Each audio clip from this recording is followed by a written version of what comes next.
தேசம் மீது நேசம் கொண்ட அனைவருக்கும் குடியரசு தின நல்வாழ்த்துக்களையும் நல்வணக்கங்களையும் உரித்தாக்கிய உரையை துவங்குகிறேன்.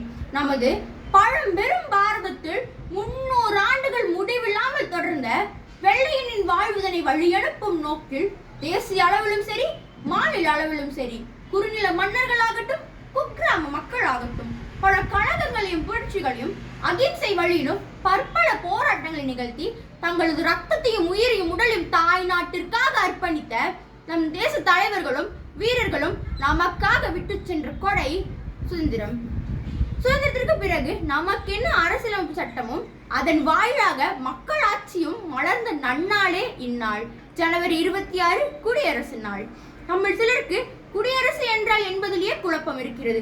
விரிவாகவும் விளக்கமாகவும் கூறுகிறேன், கேளுங்கள். 1947 சுதந்திரத்திற்கு பிறகு வெள்ளையர்களின் இடத்தை நிரப்ப நம் இந்தியர்கள் ஆட்சிக்கு வர வேண்டும் அல்லவா?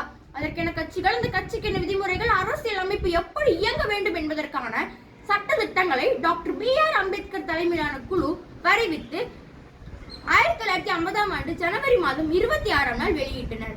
மக்களாட்சிக்கான சட்ட திட்டங்களை வெளியிட்ட இந்நாளை மக்களாட்சி மலர்ந்த நாளாகவும் கொண்டாடி வருகிறோம்.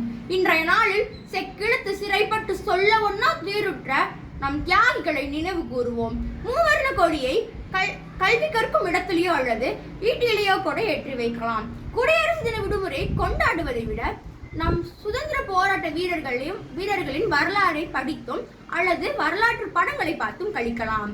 டாக்டர் APJ அப்துல் கலாமின் மை இந்தியா புத்தகம் மற்றும் ஜவஹர்லால் நேருவின் தி டிஸ்கவரி ஆஃப் இந்தியா புத்தகத்தை நான் உங்களுக்கு பரிந்துரைக்கிறேன்.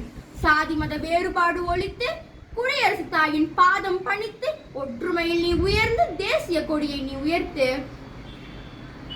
பாரத தாயை நேசிப்போம், சுதந்திர காற்றை சுவாசிப்போம், தியாகிகள் வரலாறை வாசிப்போம். வெற்றியோ தோல்வியோ எதுவரையினும் கடமையை செய்வோம்.